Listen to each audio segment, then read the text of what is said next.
Bueno, primero saludar a todos los que nos acompañan esta noche, agradecer la oportunidad, Gerardo, a ti, Tono, de poder hacer Siempre los tiempos son cortos, entiendo que somos 30 minutos cada uno, así que me voy a ceñir a los tiempos, en aras de no repetir, porque hoy en un mundo globalizado lo que se dice en Euretina se dice en la Academia Americana de Oftalmología, o por lo menos muy parecido. Entonces, con el doctor Roca hemos visto por conveniente dividirnos un poco los temas. Yo voy a hablar un poco de diabetes y algo de innovaciones en enfermedades degenerativas, y hasta donde tengo entendido el doctor Roca va a hablar algo de quirúrgico y algo de degeneración macular. Una de las cosas que me llamó profundamente a la reflexión fue una plática del doctor Reiner Schliemann, sí, que nos contaba acerca o nos hacía pensar acerca de lo que va más allá del uso de la terapia antiangiogénica. Hoy, si bien es cierto, los estudios controlados, aleatorios, multicéntricos, nos dan una data en situaciones ideales. Lo cierto es que lo que estamos viendo en la diapositiva es lo que suele ocurrir después de un año de tener pacientes con tratamiento de edema macular diabético que usualmente no mejoran, que podría representar eso un 30 o un 40% de los pacientes que enfrentamos, y eso puede resultar muy frustrante. Entonces, en la búsqueda de encontrar nuevas alternativas antiangiogénicas, pues siempre estamos pensando pues en el antiangiogénico de moda o lo que viene, digamos, en aras de que basado en una plausibilidad biológica, ¿no? Por ejemplo, faricimab, ¿no? Viene con la idea de que tiene un aspecto de la molécula antiangiogénico, pero también tiene un aspecto que combate la angiopoyetina. Eso podría de alguna manera ir mejorando el perfil que le ofrecemos a nuestros pacientes. Entonces viene la reflexión, porque cuando uno comienza a pensar y se va hacia el pasado, por ejemplo, en este estudio, el protocolo IE, que fue publicado hace más de 15 años, comenzamos a ver de que en ese protocolo la media de los pacientes al año siguiente necesitaban ya no 8 o 9 inyecciones, como lo establecían en aquellos tiempos con una terapia según necesidad, sino la media eran 3 inyecciones. Y si vemos en el tercer, cuarto y quinto año, pues la media era 1 o 2 inyecciones por año. Cuando vemos el estudio Yosemite y Rine, tenemos un esquema de uso de faricimab que nos pretende enseñar una dinámica nueva que es difícil de aplicar de tratamiento personalizado, pero por ejemplo cuando uno comienza a analizar y vemos por ejemplo esta tabla de tratamiento personalizado y vemos aquí la tabla de extensión, y vemos que nos propone, por ejemplo, extender el tratamiento incluso cuando tenemos una pérdida de 10 letras de visión, pues o cuando vemos acá que hemos aumentado un 20% del grosor de nuestra mácula y nos dice que sigamos manteniendo el intervalo y más bien no hacemos lo que haríamos en el día a día. O sea, si yo veo que mi paciente pierde 10 letras o 2 líneas de visión, pues yo lo que haría sería reducir el intervalo, no aumentarlo. Y si yo veo que el grosor de mi mácula pues aumenta, lo que haría sería reducir el intervalo, no sería mantenerlo. Entonces, comenzamos a pensar de que a lo mejor los criterios para el manejo de nuestros pacientes, a lo mejor en estos estudios que vienen son muy laxos, de tal manera de que a los 2 años podemos tener que el 62% de nuestros pacientes podrían tener un intervalo de uso de antiangiogénico cada 4 semanas, pero porque a lo mejor la dinámica de cómo extender el tratamiento no ha sido tan exigente en el diseño metodológico del estudio propuesto. Entonces, si regresamos a la idea, vemos que cada 16 semanas equivale a más o menos 2 o 3, perdón, a 3 inyecciones por año, que era lo que ya teníamos con el protocolo Y, que era lo que nos propuso hace 15 años. Y si vamos principalmente al primary outcome, el resultado principal, que es realmente lo que debería motivar nuestra decisión de tratar, vemos que los resultados en eficacia, pues siguen siendo los mismos a la hora de compararse con el antiangiogénico con el que se compara este estudio, y vemos que finalmente no hay mayor diferencia no hay diferencia con significancia estadística que nos diga que esta nueva droga, aún teniendo 2 mecanismos de acción diferentes, finalmente a la hora de aterrizarse en un resultado visual resulta ser mejor. Y con esto no pretendo decir de que las nuevas drogas no son buenas ni son malas, no estoy haciendo un juicio de valor, sino lo que pretendo es simplemente hacer una reflexión de qué es lo que realmente le interesa a nuestros pacientes. De tal manera que hay que pensar de que esta nueva información, los diseños de estudios propuestos, lo que quiere la industria, lo que viene cuando ya vamos a tener ranibizumab como biosimilar o aflibercept como biosimilar, nos tiene que llevar a escoger una mejor propuesta para nuestros pacientes. Está el estudio Fotón, que tiene su equivalente de Pulsar en degeneración macular relacionada a la edad. Este es un estudio que justamente pretende abrir nuestra forma de mirar las cosas. Cuando salió, de acuerdo a la etiqueta, el uso de aflibercept para el edema macular diabético, pues el modelo era poner 5 inyecciones y luego de 5 inyecciones de carga, poner una dosis cada 8 semanas durante las primeras 96 semanas. Pero ahora con esta dosis de 8 miligramos, lo que se quiere es tener una dosis de 3 de carga y luego tener un intervalo de cada 12 o de cada 16 semanas y demostrar que eso no es inferior a lo que antes estaba en la etiqueta de la aflibercept. Y miren qué interesante, porque lo interesante del estudio Fotón es que para escoger el intervalo de extensión se necesitaban 2 criterios. El primero es que este paciente no perdiese más de 5 letras de visión y lo segundo es que el paciente no tuviese un engrosamiento mayor de que 300 micras. O sea, si te das cuenta, los criterios de extensión del medicamento eran mucho más rigurosos que en otros modelos o en otros diseños metodológicos de estudio. ¿Y qué es lo que obtenemos? Obtenemos que al final el resultado de letras, tanto en lo que estaba propuesto anteriormente con un modelo de 2 miligramos cada 8 semanas, es tan igual como, o por lo menos no inferior, como la nueva propuesta de esto de usar aflibercept 8 miligramos con una dosis de carga de tres inyecciones y luego pasarlo con intervalos de 12 a 16 semanas. De tal manera que a las 48 semanas, lo más probable es que cerca del 90% de nuestros pacientes van a poder igual colocarse una dosis o una inyección de aflibercept cada 16 semanas, lo que vendría a ser nuevamente 3 veces al año.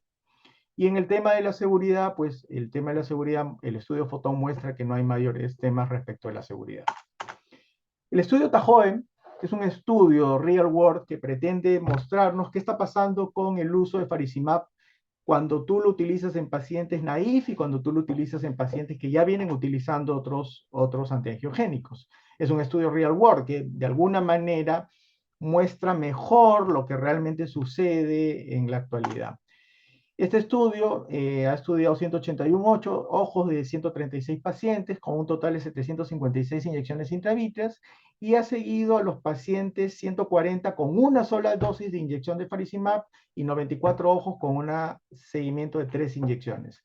El punto de corte de este estudio es septiembre 15 del 2023, hace 2 meses, y lo que tenemos como data de este estudio es que el primer antiangiogénico que ha sido motivo de switch para pasar a faricimab fue aflibercept.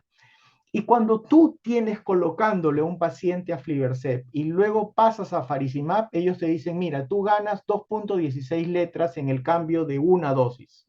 Pero aquí viene lo interesante, cuando vas al p-valor, en el análisis del p-valor lo que tenemos es que ese 2.16 letras no cumple la significancia estadística y podría ser que esas 2.16 letras de ganancia sean solo producto del azar.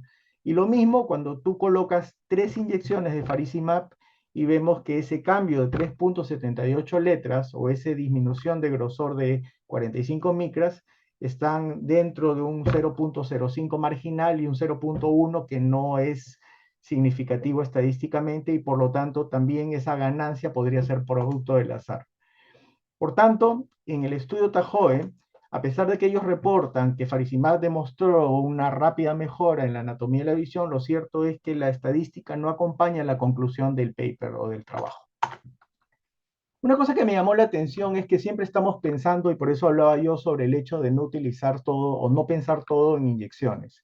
Y este estudio lo que pretendió es un estudio de fase 2, fase 3, que utiliza una propuesta de unas gotas de dexametasona Y lo que hace es durante 12 semanas ponerle a los pacientes gotas de dexametasona con una concentración de 15 miligramos por mililitro y le coloca 6 gotas en las primeras 6 semanas al día y luego las siguientes 6 semanas le colocas 3 veces al día. Son pacientes que tenían edema macular, que tenían visión de 20/50 a 20/320, un grosor macular de 310 micras en promedio.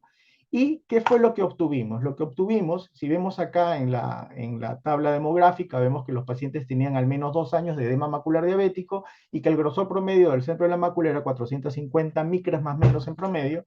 Y lo que tenemos, miren acá, tenemos que con las gotas de dexametasona, después de 12 semanas, ¿cuánto era la ganancia de letras? Era 7.6 letras de la cartilla del ETDRS. Y cuando vamos a mirar nuestros papers, decimos, oye, pero ¿cuánto es lo que ganamos cuando ponemos antiangiogénico después de 3 drogas, después de 3 dosis, y después de 12 meses, y después de 24 meses? ¿No es más o menos 8 letras? Es súper interesante de que haya una propuesta de uso de una droga conocida que solamente tiene vía tópica y que probablemente va a abrir la posibilidad de que el estudio crezca para poder utilizar nuevos tratamientos. Pero lo más interesante es que miren, por ejemplo, en las 12 semanas, el porcentaje de pacientes que ganaron más de 3 líneas de visión sobre el ETDRS fueron 27.4% de los pacientes. Y eso se demuestra cuando vemos la reducción de grosor, viéndolo con el comparador, que era el placebo, y había pues una reducción significativa del grosor de la mácula en 61 micras de grosor.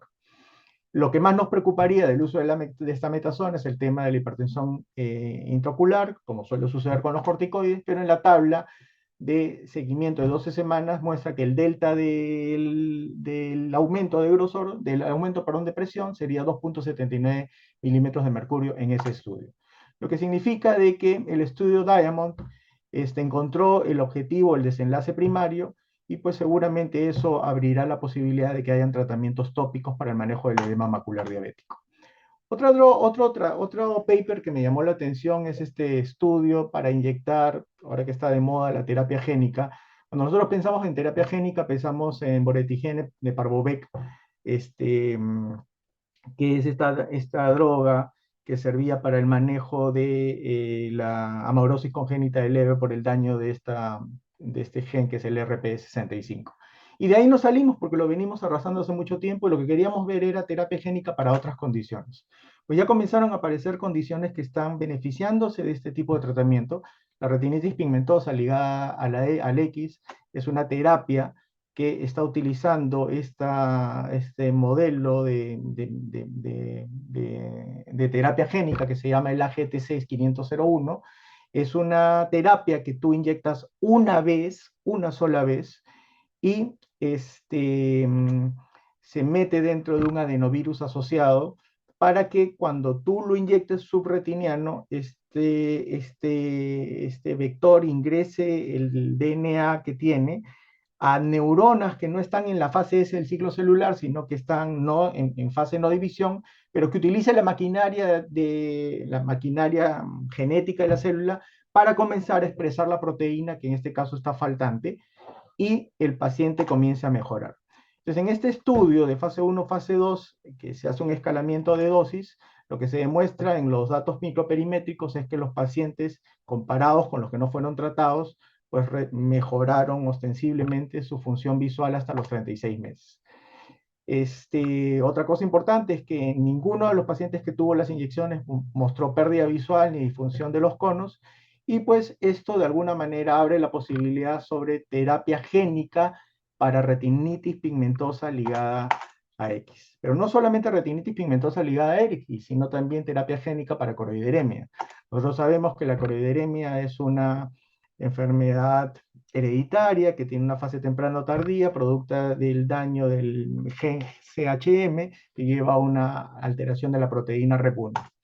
Entonces, lo interesante de este paper es que nosotros sabemos que coroideremia tiene una atrofia de esta unidad funcional que se llama LPR Bruch choriocapillaris, y normalmente se adelgaza mucho la retina y se adelgaza mucho la coroides. Y cuando tú inyectas la droga que quieres utilizar para terapia génica, lo que pasa es que la retina es muy frágil. Y entonces hubo ahí una limitación para poder hacer la terapia génica en esos pacientes con coroideremia, y lo que se utilizó fue robótica para poder inyectar la droga debajo de la retina y de hecho este es el primer ensayo clínico en humanos que utilizó inyección de terapia génica asistida por robótica. De tal manera que era una solución de ingeniería que permitió mejorar un problema biológico. Y a través del estudio STAR, que fue un estudio aleatorio, paralelo, controlado en fase 3, lo que se hizo fue aleatorizar pacientes control versus aquellos que recibían una alta dosis de genomas virales versus una baja dosis de genomas virales y seguirlos al año. Y lo interesante es que a pesar de que en el primary outcome, el desenlace principal, los pacientes, el objetivo era que ganaran más de 15 letras respecto al control y eso no se consiguió porque solamente un paciente y acá tres pacientes lo consiguieron, en el tema de la lectura de 10 letras fueron 18% y 14% de los pacientes, y en el tema de no perder más de 5 letras, pues fue cerca del 71 y el 83%. Y entonces, de alguna manera, esto abre la posibilidad de que se siga estudiando para tener terapia génica para esta versión de esta enfermedad que tampoco podemos tratar, que se llama coroideremia. También otra cosa que me llamó la atención, la aparición de esta droga que se llama el gildereutinol. Es una droga que es un compuesto que es muy parecido a la vitamina A y tiene una pequeña modificación para que no tenga los efectos dañinos que tiene la hipervitaminosis A o el exceso de vitamina A. Y lo interesante es que es una terapia por vía oral. Tú le das a los pacientes una pastilla al día por 2 años o 24 meses, y esta droga está dirigida a otra enfermedad degenerativa que se llama enfermedad de Stargardt. La enfermedad de Stargardt, como todos sabemos, es una enfermedad que no podemos tratar, y el propósito era tratar de demostrar que el uso de la droga, algo así parecido como lo que estamos viendo ahora con pegcetacoplam o avancicaptad pegol, es reducir el tamaño de la atrofia producida por enfermedad de Stargardt. ¿Y qué fue lo que demostró el estudio? Que el 21% de los pacientes que tomaban el gildereutinol tenían una reducción del 21% en la tasa de crecimiento, y en las áreas donde no había daño, una reducción del 28%, y por tanto es el primer ensayo clínico en tratamiento de enfermedad de Stargardt que logra alcanzar el primary outcome o el desenlace principal.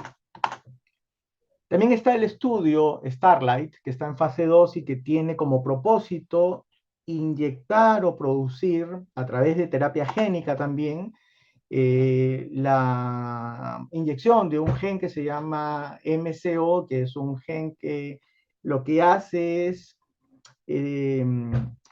hacer que la célula produzca una opsina que le llaman opsina multicaracterística, y esta opsina multicaracterística curiosamente no es producida por los fotorreceptores, sino por las células bipolares. Entonces lo interesante de esta droga es que tú le inyectas en el ojo, la droga se inyecta intravítrea, no tienes que inyectarla subretiniana, y este gen se ingresa en las células bipolares, y ¿qué es lo que hace? La célula bipolar expresa la proteína, y la imagen del paciente que tiene enfermedad de Stargardt mejora. Entonces este fue un estudio que se hizo a 48 semanas. El propósito del estudio era verificar seguridad y tolerabilidad. Se utilizó 6 pacientes para hacer este estudio de fase 2. En el tema de la seguridad, pues se demostró de que no había en esos pacientes efectos secundarios adversos importantes.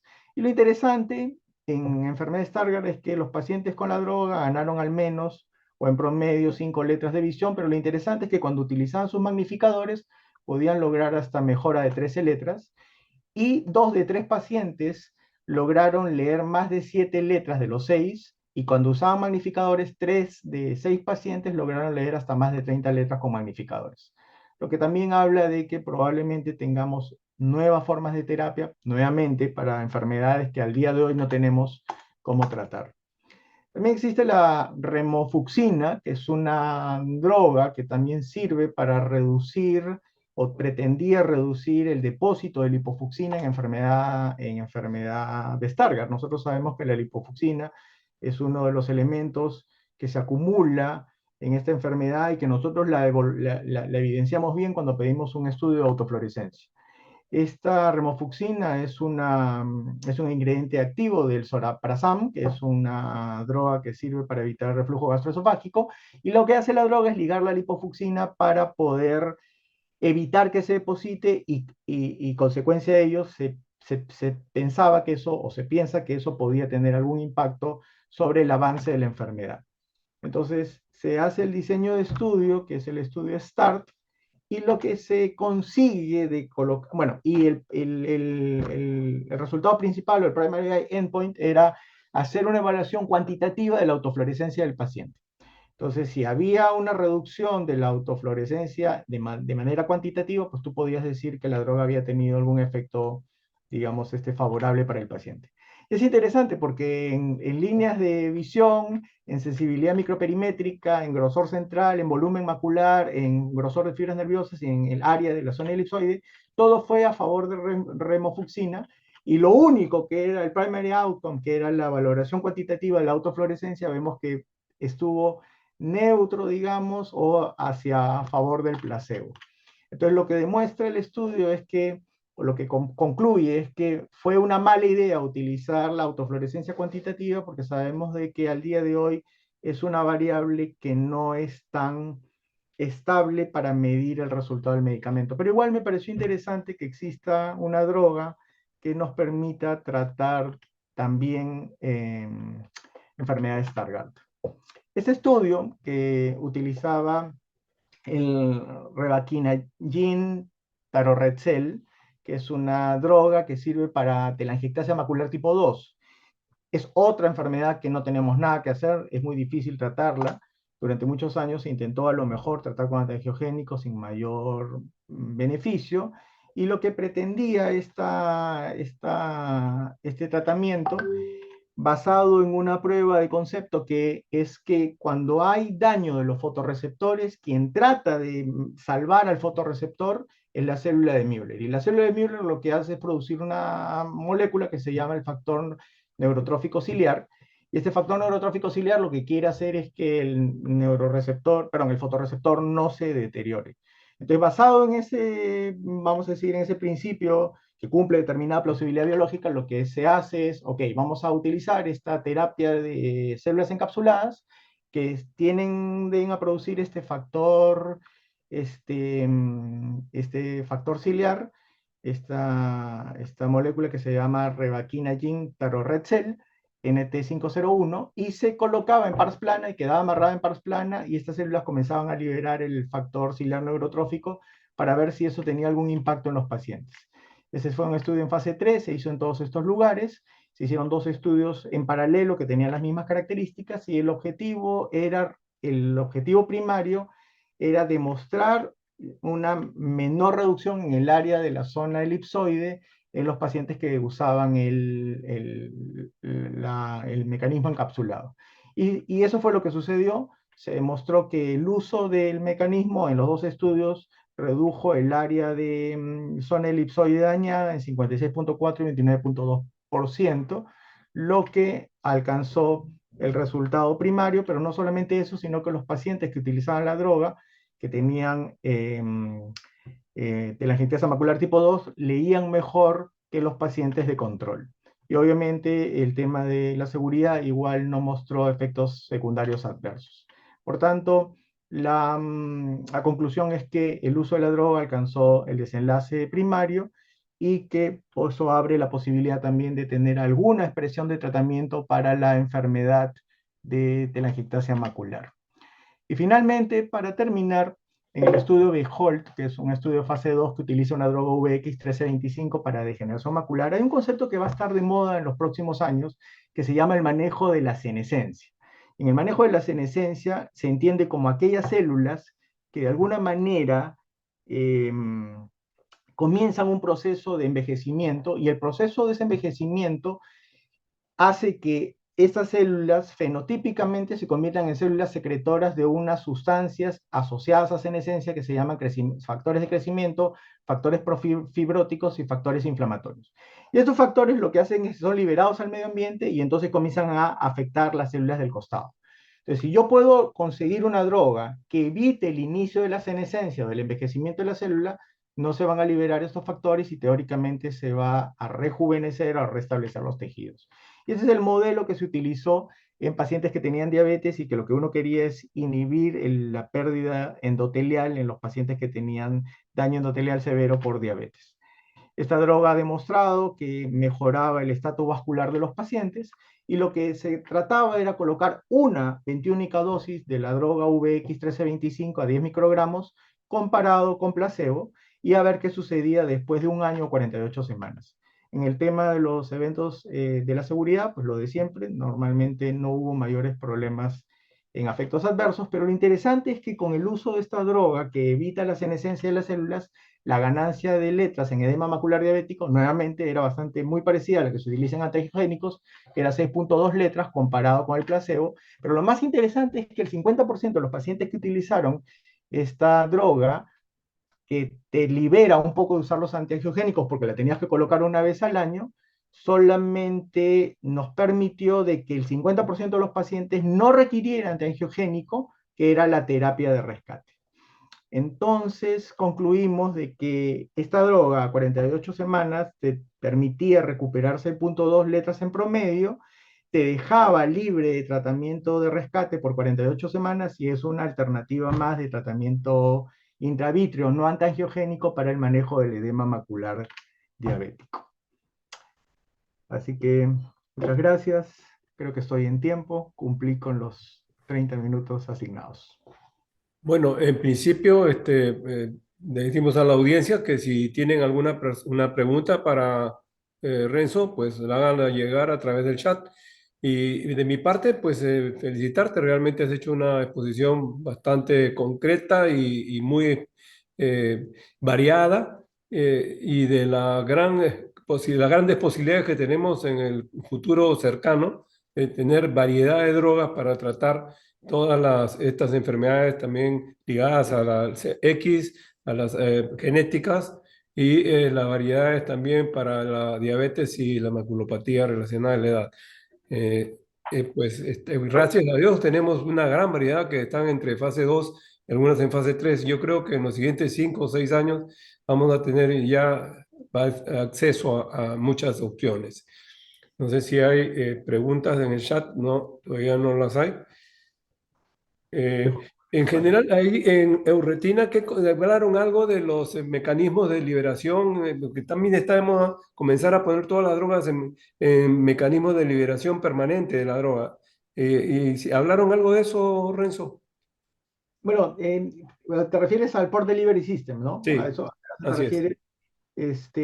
Hasta donde yo supe, y bueno, porque es un tema que seguramente le va a tocar a Tono, el ASR hace no mucho, pero a comienzos de este año, y dio una alerta porque el problema del Port Delivery System era que se veía muy bonito el hecho de que queda un puerto colocado en esclera, ¿no? Pero el diseño la mecánica de colocar el Port Delivery System y el diseño del mismo sistema hacía que en un porcentaje no tan despreciable de los pacientes el puerto se luxaba o se salía de su sitio. Y entonces creo que eso obligó a, al laboratorio no, y corrígeme, Tónomo, no sé si retiró el Port Delivery System durante un periodo. Sí, se lo retiró por un periodo y ahora lo están volviendo, ya lo modificaron y lo quieren otra vez Volver a lanzar con una nueva, ¿no? Una nueva versión nueva del. versión. Ujú. Exacto. Bueno, quizá salgan las preguntas para al final. Entonces, ahora, por lo tanto, Renzo, muchas gracias. En el sistema de las preguntas finales hablaremos nuevamente. Invitamos a Tono Roca para que nos pues, ponga al día en lo que viene a ser todos los avances que le ha parecido encontrar interesante en el meeting de la Academia de Retina en San Francisco. Adelante, Tono. Gracias, Gerardo, y como siempre, muchas gracias por la invitación y estoy muy complacido de compartir esta tribuna con Renzo, ¿no? Con Renzo somos muy amigos de hace muchos años y de verdad que siempre aprendo de todo lo que él presenta. Así que gracias a todos. Vamos a preguntarle algo sobre lo que he visto en la Academia Americana, que les cuento que no he visto este año tanta variedad. De verdad que he visto muchas cosas repetidas. Algunas cosas que me llamaron la atención fue la presentación de Ramin Tayadoni, que es este médico de París, de Francia, que nos hablaba sobre retinosquisis miópica. Ustedes saben que bueno, ¿qué tal esto aquí? La retinosquisis miópica o la foveosquisis miópica representa una causa potencial de pérdida significativa de visión en los pacientes que tienen miopías elevadas. Y se pensaba que era básicamente por el estafiloma posterior o por las atrofias que este estafiloma provoca. Se dice que esta esquisis solo puede afectar la agudeza visual, pero también puede provocar desprendimiento de retina foveal, puede provocar agujeros maculares, o puede provocar una combinación de ellos, como vemos aquí esta esquisis típica con estas columnas que se producen ahí, ¿no? Y esto se debe básicamente a que hay una maculopatía por tracción miópica. Bueno, se ha postulado que esta atracción miópica que hay es secundaria a varios factores que incluyen a la atracción vitreomacular, a la atracción tangencial de la membrana hiperretiniana, a restos de corteza vítrea que ocurren después del desprendimiento vítreo posterior o a una relativa rigidez de la membrana limitante interna que cubre el estafiloma posterior. O sea, todas estas son las causas. Y esta retinoquisis miópica, según este estudio que hizo Tayadoni, afecta entre el 9 y el 34% de ojos con miopía alta. Y se dice que el curso natural de la enfermedad se cree que generalmente es el empeoramiento progresivo. Cuando uno ve a un paciente que tiene una miopía estas patológica con estafiloma posterior, decimos, este paciente lo más probable es que vaya a perder visión en el futuro, ¿no es cierto? Se cree que es progresivo. Entonces, cuando vemos un paciente de estos, tenemos dos opciones. Un paciente que tiene foveosquisis miópica, que tiene retinosquisis miópica. O hacemos cirugía o lo observamos. Y si lo observamos, ¿hasta cuándo lo observamos? Hasta que haya un cambio en la visión o que la cirugía pues se vuelva necesaria porque es un agujero macular, porque es un cambio, ¿no? Bueno, aquí vemos esta retinoquisis miópica típica con las columnas estas. Eh, los ojos que inicialmente presentan foveosquisis pueden requerir cirugía en entre el 28 y el 50% de los casos. Y las indicaciones más comunes de cirugía son el engrosamiento macular progresivo, lo cual trae un deterioramiento visual, o agujero macular o desprendimiento de retina, ¿no? Que a veces se acompaña con desprendimiento de retina. Dice, según lo que decía Tayadoni, que se cree pues, que estos casos, como dijimos, es progresivo y que muy pocas veces se detienen o regresionan, que es muy infrecuente, pero que sí se ha descrito en algunos casos que esta retinoquisis miópica se ha detenido o que ha mejorado sola en forma espontánea. Entonces, el estudio que él hizo fue de eso, de ver si había resolución espontánea de alguna de estas retinoquisis miópica y tratar de ver cuál era su fisiopatología, ¿no? Entonces, eso es lo que hizo él.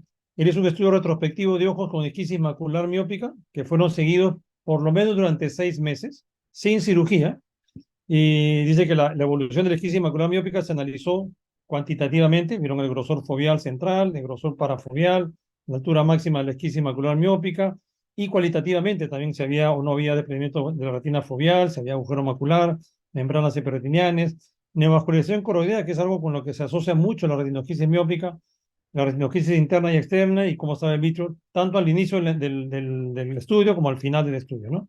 Y la mejoría se definía como una disminución de grosor foveal de al menos 50 micras. Fíjense, ellos encontraron 74 ojos que no fueron operados, que tenían esquisis macular miópica y que tuvieron en promedio de seguimiento 55 meses, o sea, más de un año de seguimiento en promedio, un rango entre 8 y 138 meses. O sea, un buen grupo de pacientes con un seguimiento de alrededor de un año.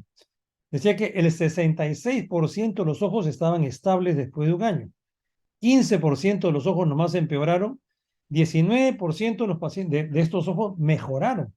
Y de los que mejoraron, 12% mejoraron totalmente. Resolución completa de la esquisis. Que era algo como digo, que uno nunca había visto eso, ¿no? O sea, fíjense, o sea, solo 15% empeoraron, 66% estables, 19% mejoraron. Y algunos mejoraron totalmente. Dice que los casos que mejoraron, hubo una disminución significativa del grosor foveal de más o menos 153 micras. Y que la mayoría de los casos que mejoraron, que son el 64%, se debía a que había habido un desprendimiento del vitrio posterior que estaba adosado a la superficie donde estaba el estafiloma, que eso se veía en el OCT. Y en el otro 36% que mejoró, se debía a que había habido una membrana neovascular miópica que había sido tratada con un antiangiogénico y que había mejorado esta membrana neovascular miópica. Y que esta membrana neovascular miópica, la exudación de esta membrana neovascular, era la que producía probablemente la retinosquisis. Entonces, sí hay posibilidad de que mejore, ya sea porque tiene algún factor de tracción vítrea sobre la superficie de la retina o porque tiene una membrana neovascular, ¿no? Entonces dice que en la práctica clínica se debe considerar y decirle a los pacientes que sí tienen posibilidad de mejoría o de resolución de la esquisma macular y que eso ocurre en 1 de cada 5 casos de retinoesquisia miópica.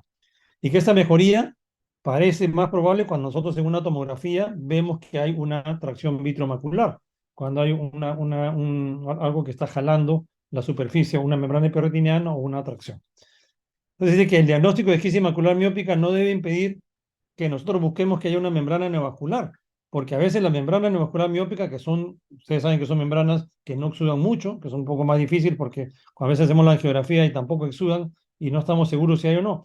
Pero cuando hay una membrana neovascular, esta también es la principal causa de queja del paciente porque puede ser la que produzca también la retinosquisis y que aumente y que al tratarla mejore esta retinosquisis y mejore el engrosamiento de la retina. Entonces me pareció muy interesante. La primera vez que escuchaba un trabajo de que la retinosquisis miópica, ellos proponían que lo ideal sería entonces observar al paciente inicialmente, no irnos de frente a una cirugía, a no ser que haya alguna complicación, como vamos a ver en el siguiente paper, ¿no? Bueno, entonces dice que estos hallazgos, junto con la resolución anatómica de la esquisma macular miópica después de la vitrectomía, sugieren que el papel del vitrio es más que el estafiloma, el que genera y el que genera la retinosquisis y también que si lo tratamos va a ser una resolución de esta esquisma miópica, ¿no? O sea que el vitrio es más importante. Entonces dice que liberar la tensión del vitrio sobre la mácula, si es que no hay una membrana, puede ser suficiente para que haya una resolución de la esquisma macular miópica, como lo que sucede en los casos que se resuelven en forma espontánea. Entonces, a veces solo con sacar la tracción vitromacular es suficiente, según este raciocinio. Y que el pelamiento o el pelaje de la membrana limitante interna podría acelerar la mejoría o reducir el riesgo de una aparición de una membrana, pero que no sería obligatoria para una esquisma macular miópica, ¿no? Bueno, además, otro trabajo de ese señor, Humayun Tabande, que es un médico que trabaja en Michigan, que nos hablaba sobre las técnicas para tratamiento de la retinosquisis macular. Y decía que los factores que influyen en la decisión de la cirugía incluyen pues la agudeza visual. Si uno ve que el paciente está perdiendo progresivamente visión, si tiene síntomas visuales atribuibles a la esquisma macular y que estamos documentando progresivamente que va empeorando la esquisma, que va empeorando la visión del paciente. Y que lo que la técnica quirúrgica tiene como objetivo es contrarrestar todas estas fuerzas de tracción tangencial antero-posterior que contribuyen a que haya esquisis y abordar las patologías asociadas que puedan estar presentes. Y lo que se hace es, tratamos de disminuir todas las tracciones que hayan sobre la máquina. Y la presencia del estafiloma posterior y la frecuente prevalencia que hay junto con esto de degeneración miópica, de atrofia del epitelio pigmentado de la retina, de neovasos, son las que a veces hacen que nuestras agudezas visuales postoperatorias no sean tan buenas como esperamos, ¿no? A veces uno ve una retinoquisis, se avienta a operar al paciente, pero que no tienen éxito anatómico, pero no éxito visual, porque el paciente tiene una atrofia del epitelio pigmentado o porque tiene una membrana vascular. Entonces, eso nos limita un poco.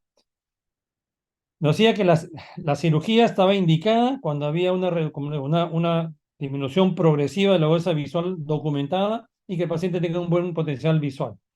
Si el paciente es sintomático, vemos que hay una crisis progresiva o que ha tenido una complicación. Y las complicaciones son la producción de un agujero macular, como vemos ahí en la fotografía está aquí, o cuando hay un desprendimiento de retina foveal o desprendimiento de retina macular, que esas eran causas que nos llevaba a hacer sobre todo el desprendimiento de retina, nos llevaba a hacer una cirugía pronta, ¿no?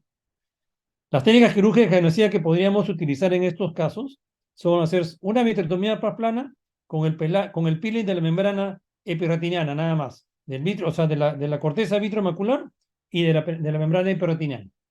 Otra aproximación es hacer la vitrectomía más el pelaje de la membrana limitante interna. Y cuando uno va a pelar la membrana limitante interna, hay dos formas de hacerla. Una es pelando la membrana interna de todo el área foveolar y el otro es pelando ahora vamos a hacer un esquema, la membrana limitante parafovial, dejando el centro de la fobia sin pelaje. Lo otro es hacer una vitrectomía vía par plana con pelaje de la membrana limitante interna y tamponamiento, ya sea con aire, gas o aceite de silicona. También nos habló un poquito del backing macular, del refuerzo escleral o el tamponamiento supracoroidea, pero nos decía que esto de aquí, el backing macular, ya es una cirugía que está bastante en desuso, que cada vez se utiliza muchísimo menos. Ustedes saben que el que hacía mucho backing macular era Carlos Mateo en Barcelona, y Carlos Mateo hace ya varios años que ha dejado esta técnica, ¿no? Porque dice que las técnicas actuales de vitrectomía dan mejores resultados que este backing macular. Bueno, las complicaciones de hacer una cirugía, esta cirugía es una cirugía bastante delicada por varias cosas, ¿no? Una de las cosas es que es difícil llegar, difícil alcanzar en estos ojos que tienen estafilomas posteriores, es muy difícil alcanzar hasta el área macular.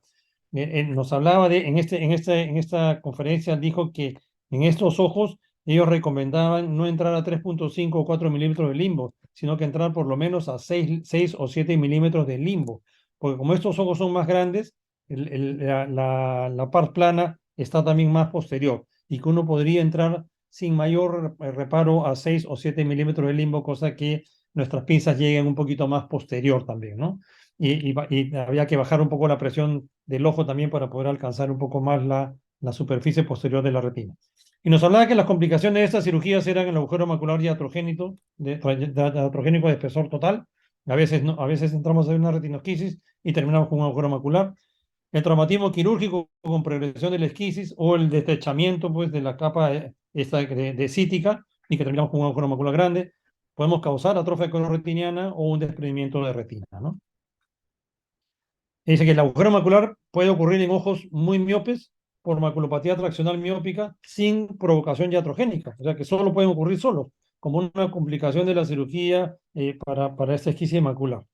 Pero que el agujero macular postoperatorio es una complicación muy reconocida, que ocurre con frecuencia, con cierta frecuencia en esa cirugía tan complicada. Y dice que esta complicación de agujero macular ocurre entre casi el 20 y el 27% de los casos. O sea, cuando vamos a hacer una cirugía de fobiosquisis, tenemos que tener cuidado, que fíjense, uno de cada 4 pacientes, cada 5 o 4 pacientes que operamos puede terminar con un agujero macular, ¿no? Y esto es significativamente más alto que una paciente que no tiene retinosquisis. En 1% de los casos de vitrectomía puede tener agujero macular. Aquí es mucho más alto, entre 20 y 25 y 27%, ¿no?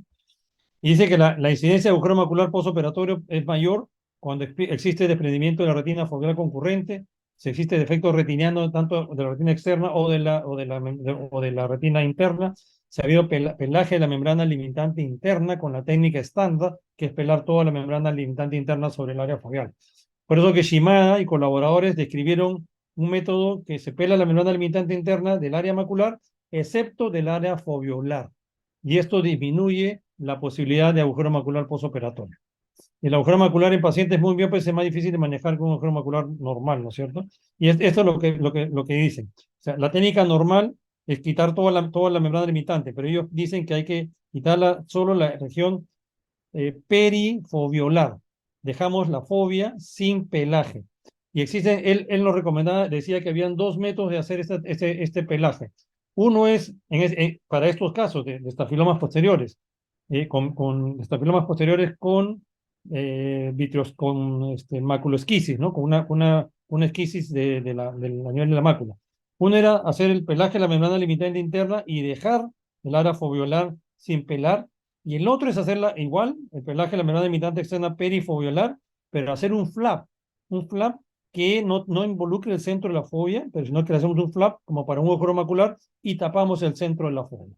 Dice que estas 2 formas evitan de que haya un agujero macular y que han tenido buenos resultados en sus manos.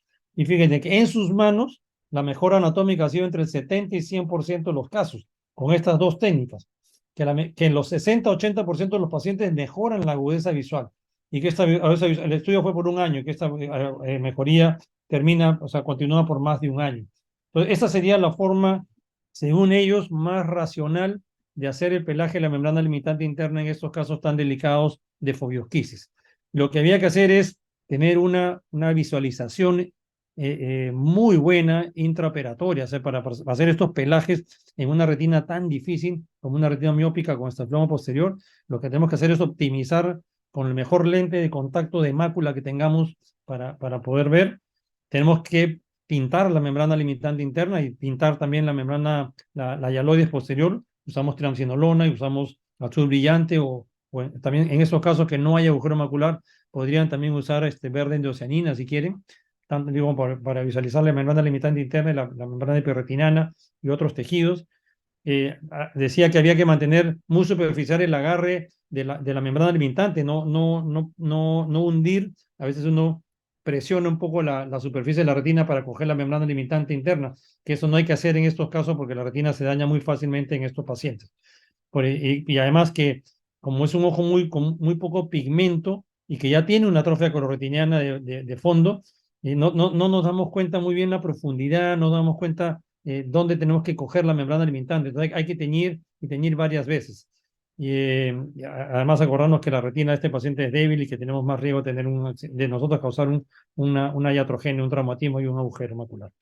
Lo que tenemos que hacer además que cuando pelamos la membrana limitante interna es siempre pelarla hacia el centro o en forma circular, no hacia afuera, no en forma centrífuga, porque en forma centrífuga podemos ocasionar un agujero macular. Y lo que también tenemos que tener cuidado en no producir fototoxicidad en estos casos, así que hay que limitar la intensidad y la duración de la endoluminación y no acercarnos mucho a la superficie de la retina para tratar de que no haya mucha toxicidad. Este es un estudio también hablando de lo mismo, sobre fobroesquisis miópica. Fue un paper un póster que presentaron que me llamó la atención, que era el que hablaban sobre el pelaje y la reposición de la membrana limitante interna después de haber uno pelaba la membrana limitante interna y la volvía a poner en la superficie de la fobroesquisis miópica. Era una serie retrospectiva de casos, parece que es un grupo chino, de casos con fobioquisis miópica que fueron sometidos a esta técnica de pelar la membrana limitante interna y regresarla como un flap encima. Y se analizaron pues los resultados. Fueron solo 7 ojos sometidos a esta técnica, seguidos durante más o menos un año, 339 días. No hubieron complicaciones intraoperatorias, pero un ojo hizo agujero macular posoperatorio y con solo hacer intercambio fluido-aire mejoró, se cerró el agujero macular. Y según ellos dicen que con esta técnica la agudeza visual mejoró de 20/66 a 20/40. Fíjense, ¿no? Mejoró de 20/66 a 20/40 y que esta mejoría fue significativa. Y el grosor foveal disminuyó de 576 a 269 micras. Y que en 6 de los ojos se reposicionó esta membrana y que solo 2 de todos estos ojos tuvieron estos dimples, estos hoyuelos en la retina que se presentan a veces. Uno cuando pela la membrana limitante interna y después hace un barrido con tomografía, uno puede ver en esa tomografía cómo hay unos hoyuelos en la superficie de la retina, se supone que es donde estaban anclados la membrana, los pies de las células de Müller, y dejan unos huecos, ¿no? Cuando uno reposiciona la membrana limitante interna, no se producen estos hoyuelos, pero sí se observan algunas arrugas debajo de la membrana limitante interna reposicionada en 5 de los casos. Pero según ellos, dicen que la técnica esta de reponer la membrana limitante interna alivia la atracción, restaura la membrana limitante interna y tiene una mejoría funcional y morfológica en los ojos que tienen fobioquisis miópica. Y que no hay pues estos hoyuelos que a veces se presentan y que tienen menos complicaciones. Entonces a mí me llamó la atención porque últimamente he tenido varios casos de estos casos de retinoquisis miópica, de fobioquisis miópica, y pues uno no siempre quiere operarlos, pero también siempre tiene miedo de operar estos casos porque son casos muy complicados, ¿no? Y uno puede terminar con más daño en la retina. Y lo otro que también dijeron todos los autores era que cuando uno operaba estos casos, y eso lo hemos visto todos los que operamos, hemos visto, estos pacientes demoran por lo menos un año en mejorar. O sea, no es que van a mejorar los 6 meses, ¿ah? Demoran mínimo 8 meses, la mayoría más de un año en conseguir una mejoría. Así que si es que nos aventuramos a hacer estas cirugías, probablemente nos aventuraremos a hacer este pelaje de la membrana limitante interna sin comprometer la foviola o haciendo el flap como le digo, y esperar más de un año para ver el resultado, ¿no? Otra cosa que me llamó la atención fue este estudio que presentaron, el estudio de aceite y silicona de Wisconsin. Hace tiempo que no ve ustedes, ¿no recuerdan el estudio de aceite de silicona clásico de los años 90? Este estudio de aceite de silicona de glucosin comparó los resultados de ahora con los estudios de hace casi 30 años. Y vieron pues cuáles eran los resultados anatómicos y visuales para los experimentos de retina complejos. Y nos decían pues que el tamponaje con aceite de silicona nos da como sabemos, un tamponaje a largo plazo que le da un buen soporte a la retina, y nos da tiempo, pues, ¿no? El aceite de silicona nos da tiempo, bastante tiempo para ver cómo la retina se va reaplicando después de haber tenido un desprendimiento de retina complicado, con PBR, con agujeros y con todas estas cosas. Entonces nos dice que potencialmente el tener aceite de silicona puede disminuir la atracción que el PBR produzca sobre la retina, porque a veces el PBR se va formando y si uno tiene gas y el gas se va rápidamente, esta atracción jala la retina y la vuelve a prender. En cambio, el aceite de silicona, como se mantiene en el sitio, se produce el PBR, pero la atracción que produciría sería un poco menor. Eso potencialmente. Dice que el uso de aceite de silicona, por lo menos este estudio fue hecho en Estados Unidos, en Wisconsin. En Estados Unidos, generalmente cuando operan un paciente que tiene retina, la primera opción siempre es gas. Y la segunda opción, cuando falla el gas, recién utilizan aceite de silicona. Por eso es que su uso más común es en ojos que ya fueron operados con gas y que fallaron porque hicieron PBR. Este aceite de silicona da soporte a la retina inferior en los pacientes que no pueden mantener un posicionamiento, los adultos mayores, los niños, o la gente que va a volar, o la gente que tiene problemas en los cuellos. Y en los casos más complejos, el tamponaje de largo tiempo puede reducir el riesgo de la tisis bulbea. A veces se llena el ojo porque ya no hay nada que hacer. Lo malo del aceite de silicona es que requiere otra cirugía para su extracción. Fíjense, estas eran las causas por las cuales ellos usaron aceite de silicona. 53% de experimento de retinas con PBR, ¿no? Desprendimiento de retina traccional diabético, 22%. Después viene traumas, 11%. Y ya vienen las otras, que era desprendimiento de retina traccional nomás, 5%. Y esta era para personas que tenían probablemente que viajar o niños. Agujeros maculares, 3%. Endoftalmitis, 2%. Necrosis retinal aguda, 1%. Son todas las causas por las cuales usaron aceite de silicona. Hicieron 315 cirugías de 231 ojos. 98% de los casos con aceite de silicona utilizaron aceite de 1000 centistox. En Estados Unidos usan aceite de 1000 centistox en casi todos lugares. En Europa se utiliza bastante aceite de silicona de 5000. Pero en Estados Unidos, fíjense, el 98% de los casos de 1000 centistox. Bueno, la edad promedio 55 años, niños de 4 meses hasta 90 años. Y la técnica fue vitrectomía vía plana con 25G, la tinción en los casos que se necesitó tinción con rapsinolona o con azul brillante, el pelaje de las membranas. Ellos usan solo perfluoro N-octano, no utilizan otra forma de perfluoro. 28% de los casos tuvieron que hacer una retinectomía. Drenaje fluido fue en el intercambio fluido-aire, endolace, cerclaje escleral según necesidad, cirugía de catarata según necesidad, y con los pacientes que eran afáquicos le hicieron iridectomía periférica inferior, ¿no? Para evitar el glaucoma. Los resultados son los 26 meses de seguimiento, fíjense, a los 2 años. Interesante, el 32% de los ojos que tenían aceite de silicona tuvieron redesprendimiento de retina. O sea, a pesar de que tenían el aceite de silicona en su lugar, el 32% de los ojos tuvo desprendimiento de retina. En los ojos que se les sacó el aceite de silicona, que fue en el 64%, en promedio a los 7 meses, el redesprendimiento de retina se presentó en el 28% de ellos. O sea, fíjense, 32% de ojos con desprendimiento de retina estando con aceite de silicona, y cuando le sacan el aceite de silicona, el 28% de ellos, ¿no? Y sacaron el aceite a los 7 meses. Usualmente requerían de múltiples cirugías, 2.7 cirugías por paciente. Algo raro, algo que no sabía, los fumadores requerían más cirugía y ahora van a ver que tuvieron menos agudeza visual. Los fumadores requerían en promedio 2.9 cirugías versus 2.5 los que no fumaban. El éxito anatómico final con varias cirugías fue el 82%, pero de esos pacientes el 45% no se les podía quitar el aceite de silicona, mantenían el aceite de silicona, ¿no? Fíjense, el grupo que tenía PBR que tuvo éxito final, que la retina quedó pegada, fueron 122 ojos. De esos, o sea, cuando uno tiene un paciente que es naïf, con desprendimiento de retina con PBR y nunca ha sido operado, el 93% de ellos van a tener éxito. Pero cuando ya tuvieron una cirugía previa, solo el 81%. No tiene menos probabilidad de éxito cuando ya el paciente fue operado previamente, ¿no? Los pacientes que no tienen PBR, que tenían desprendimiento de retina nomás y que tuvieron que ser operados porque no podían tener gas por alguna capacidad, porque eran monoculares, porque no podían guardar la posición, la tasa de éxito era del 91, casi 92%. En cambio, comparado con los estudios, con los resultados del Silicon Valley Study, que fue a los 18 meses, fíjense, los pacientes que no tuvieron vitrectomía previa, el éxito fue del 60%, ¿no? Y cuando tuvieron vitrectomía previa, el éxito fue solo del 59%. Entonces, los éxitos al finales han mejorado, ¿no? Han mejorado el éxito final de la cirugía. Pero igual, o sea, tenemos que tener en cuenta que cuando uno hace una cirugía de desprendimiento de retina, con PBR complicada, y le ponemos aceite de silicona, vamos a tener desprendimiento de retina en el 32% de los ojos, estando con el aceite de silicona, y cuando quitamos el aceite de silicona, el 28%, ¿no? Son cifras altas que hay que tenerlas en cuenta para nuestra cirugía, ¿no?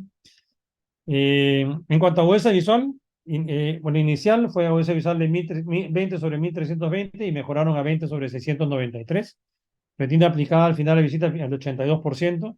Y de este grupo, fíjense que la agudeza visual fue de 20.262 a 20 sobre 526, los pacientes que tenían la retina totalmente aplicada, ¿no?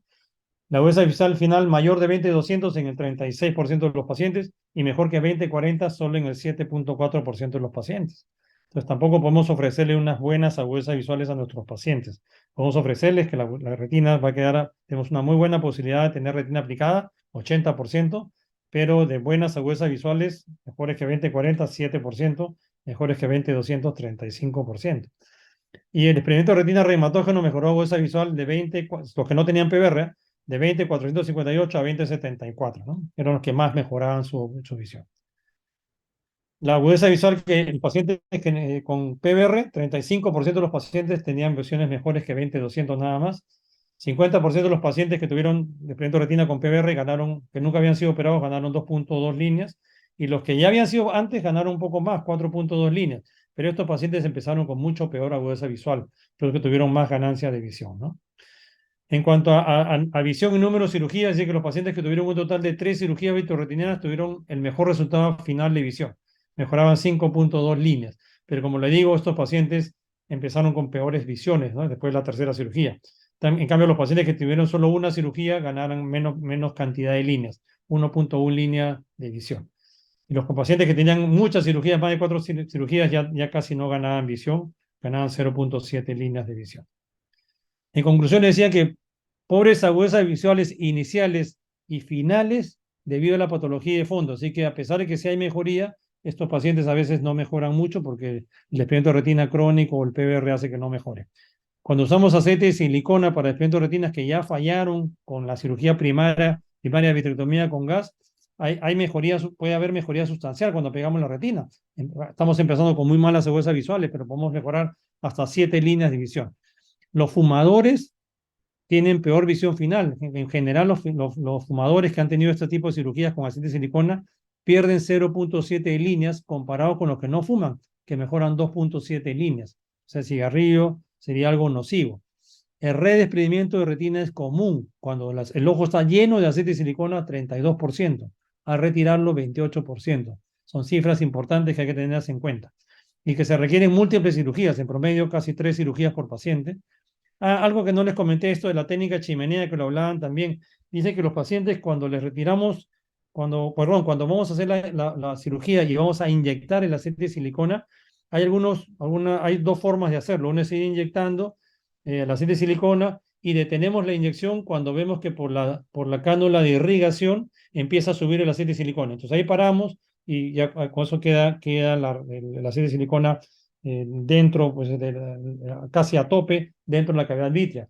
Pero otra forma de hacerlo, que dicen que es mejor, sería poner estas chimeneas. Uno deja su cánula de irrigación puesta, por uno de los puertos pone esta chimenea, que una chimenea es básicamente un puerto abierto que deja salir líquido, y por el otro va inyectando el aceite de silicona. Y uno inyecta aceite de silicona hasta que vea salir por el puerto, por la chimenea, vea salir un poquito de aceite de silicona. De esta manera, la presión ocular postoperatoria es mucho menor que cuando uno ve llenarse la cánula de irrigación con aceite de silicona. Cuando uno ve llenar la cánula con aceite de silicona y uno en ese momento uno está con aire y detiene, y después lo que está dentro de la cánula de la silice silicoana pasa nuevamente a la cavidad vítrea, y el paciente puede terminar con hipertensión ocular. Entonces hay que tener mucho cuidado con eso también. Dice que es mejor hacerlo con la técnica de chimenea que hacerlo mirando la cánula de irrigación. Y que el éxito anatómico final con varias cirugías es de alrededor del 82%. Y lo último que quería hablar en cuanto a degeneración macular, realmente yo no vi nada muy nuevo, les cuento, porque lo mismo que presentó Renzo, todos los antiangiogénicos al final pues nos hablan que este es mejor que el otro, y al final las ganancias de huesa visual son más o menos las mismas. Eh, eh, uno se pone más seguido, menos seguido, pero los estudios no son tan comparables realmente, y hay que hacer un buen discernimiento entre todos estos estudios y ver cuál es el método más asequible para nuestros pacientes. Pero algo que me llamó mucho la atención, bueno, ustedes ya saben que aquí el Perú no ha llegado, pero que este año se aprobaron 2 medicamentos para el tratamiento de la atrofia geográfica. Y ahora está de moda, todo el mundo quiere tener esos medicamentos e inyectar a nuestros pacientes, que tenemos más pacientes con atrofia geográfica que con membrana neovascular, así que queremos tenerlo para poder inyectarlo.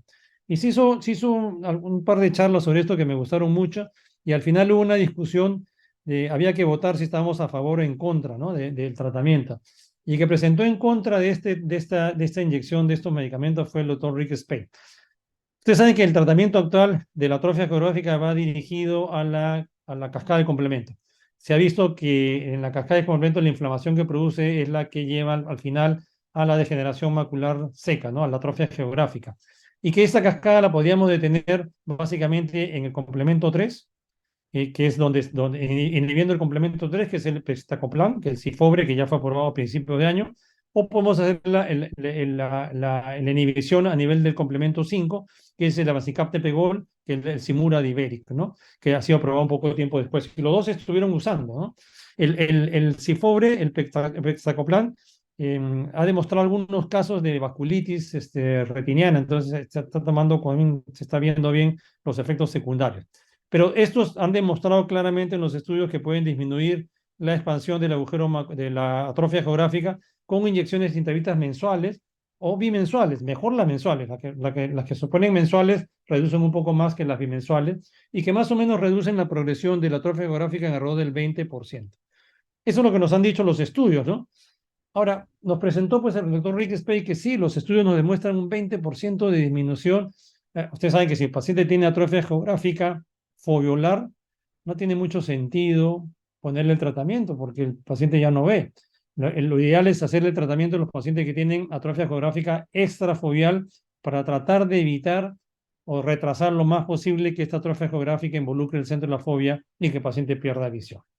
Pero a lo largo de estos 2 años de estudios, inyectándole en forma mensual a los pacientes, no había ningún cambio en la agudeza visual. El paciente no nota ningún beneficio en cuanto a agudeza visual. No ha notado ningún cambio de beneficio en la velocidad de lectura. No ha tenido ningún cambio en la visión en penumbra.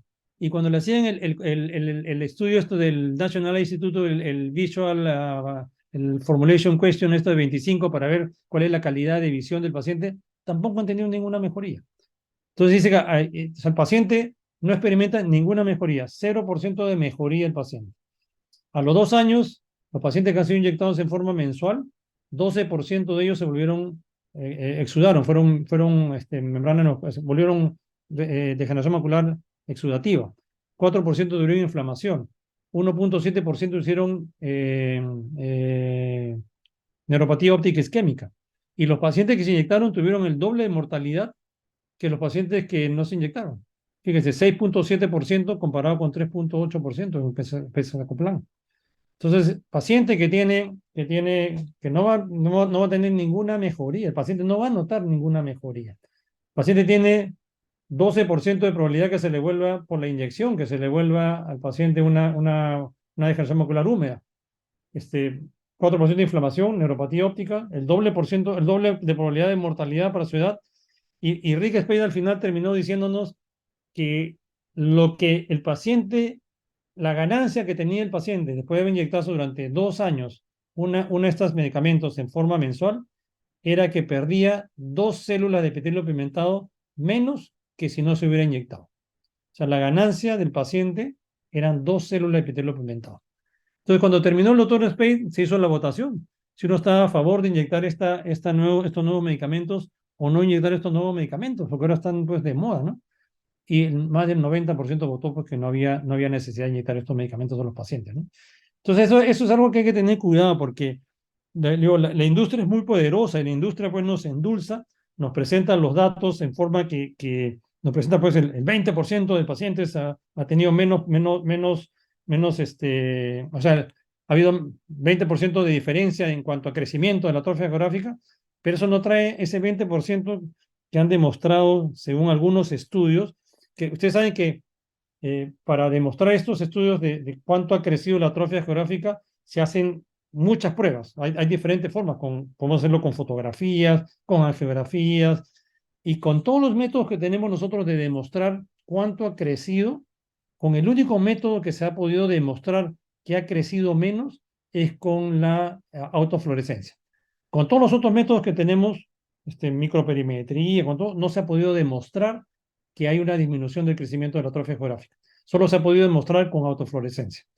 Entonces, hay que tener mucho cuidado porque a veces nosotros pues, nos dejamos llevar por nuestro entusiasmo porque queremos hacerle algo bien, queremos beneficiar a nuestros pacientes. Y cuando la industria nos presenta, tenemos que, nos lanzamos a hacer esos tratamientos que no sabemos cuánto van a costar y que probablemente no tengan mucho, por lo menos hasta ahora, mucho beneficio para nuestros pacientes y que sí pueden tener algunas cosas, efectos contraproducentes, ¿no?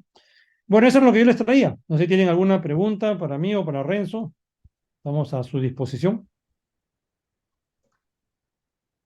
Bueno, muchas gracias, Tono. Efectivamente, pues hemos quedado un poco desilusionados con el tratamiento de la maculopatía geográfica, la maculopatía seca en general. Esperábamos resultados mejores de lo que nos ha aclarado muy bien el doctor Spady y eso sin contar todavía los gastos mensuales que significa pues inyectarse 24, 48 meses seguido y que incluso dejando la medicación después de ese tiempo se pierde el efecto logrado. Así que es una situación todavía muy compleja y por ahí no creo que hay todavía un panorama claro. Más bien quería preguntarles a los dos qué nos podrían decir sobre el tratamiento de la retinopatía diabética no proliferativa severa en el tratamiento preventivo que se está indicando con respecto a antiangiogénicos. Y han escuchado, bueno, hubieron papers ahí en la academia y también, no sé, en Euretina, pero ya se está hablando mucho del tratamiento con antiangiogénicos en estas retinopatías diabéticas no proliferativas severas. Sí, bueno, no sé, Renzo, ¿quieres comentar porque era tu tema? No, ¿O no, quieres? dale, dale, dale.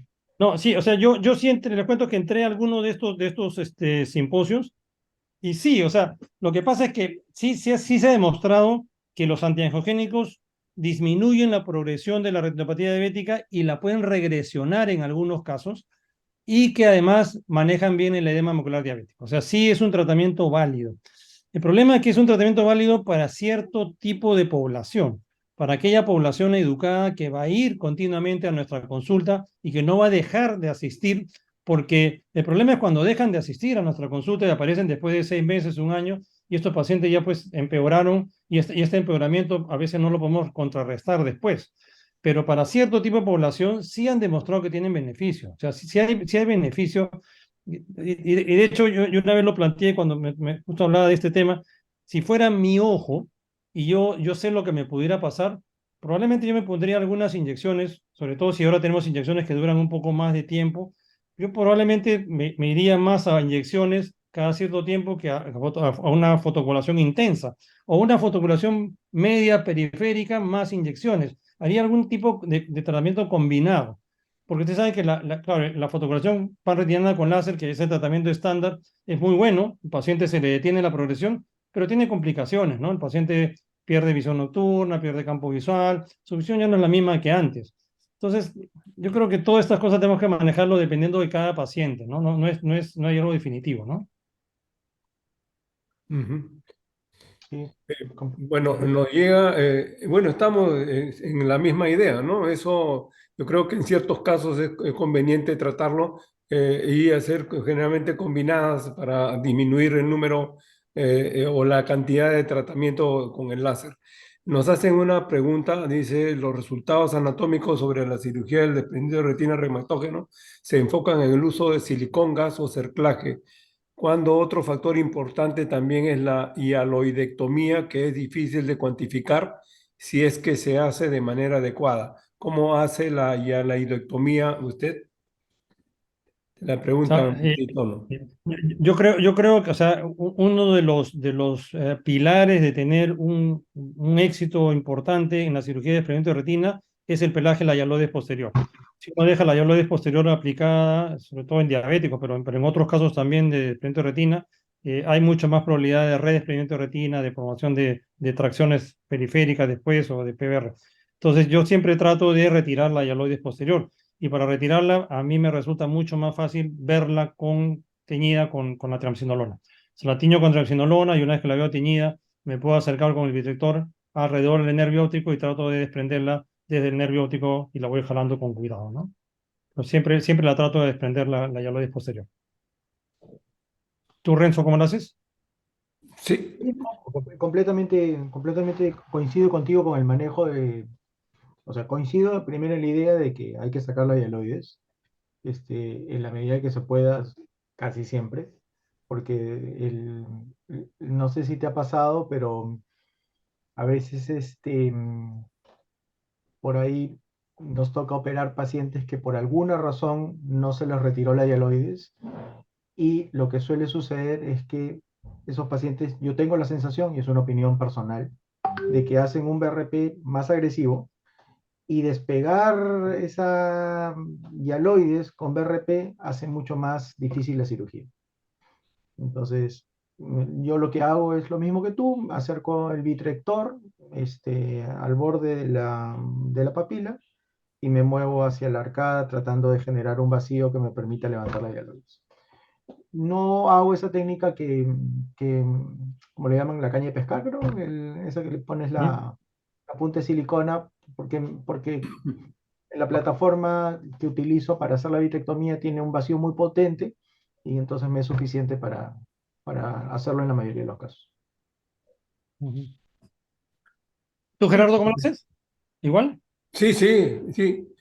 Una vez que ya pues he iniciado el desprendimiento a nivel de peripapilar y contracción periférica, a veces me voy hacia el vítreo medio y es en el vítreo medio donde aspiro. Y ya como que se viene todo, ¿no? Ujú. Entonces ahí es donde meto más aspiración.